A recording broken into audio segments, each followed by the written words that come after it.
I heard a thing that basically was saying anxiety is up in the modern world because anxiety is often being overloaded with potential decisions that you could make and ended up making none.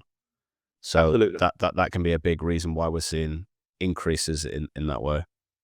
So I have a theory that is maybe proven in literature. I haven't looked into it, but the only thing that leads to human kind of unhappiness and human anxiety is uncertainty. That's why insurance exists, right? We will actually pay money to remove uncertainty. It fits into our utility function in a measurable economic way. I don't know how often, let's say you're sitting in a job you don't like. I don't know if others can kind of identify or relate to this, but it's so interesting that when you're sitting in that job that you hate and it's weighing on you, that when you resign, you mean I've resigned not even having another job. And that's felt like it was going to lead to real anxiety. And I felt the most relief ever. It's like, you're in a relationship that you're not happy with. Either deciding to forgive whatever happened in that relationship or end it, both lead to relief and happiness.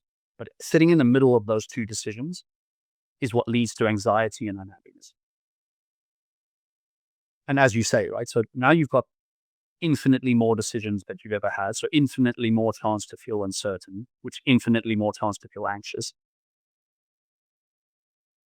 But there is this additional thing. Once you're overloaded, you hit this like paralysis state, right? Where you just make no decisions.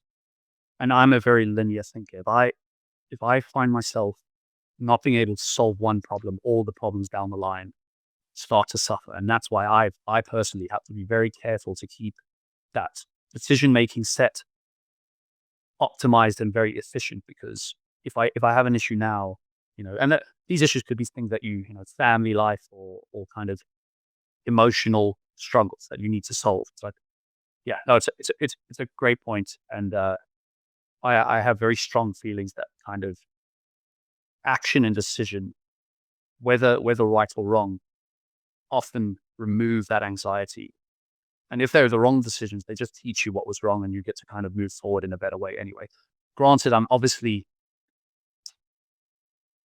this is not this doesn't apply to those that are like in really bad situations, right? I'm like the wrong decision, and the decision is things like self-harm or anything like that. That's not, I'm kind of keeping that in the confines of non-psychologically damaging scenarios or mental health issues or clinical mental health issues. But yeah, no, I think it's a really good point, and it's becoming so much more clear with social media and just even the number of decisions. Just remove social media.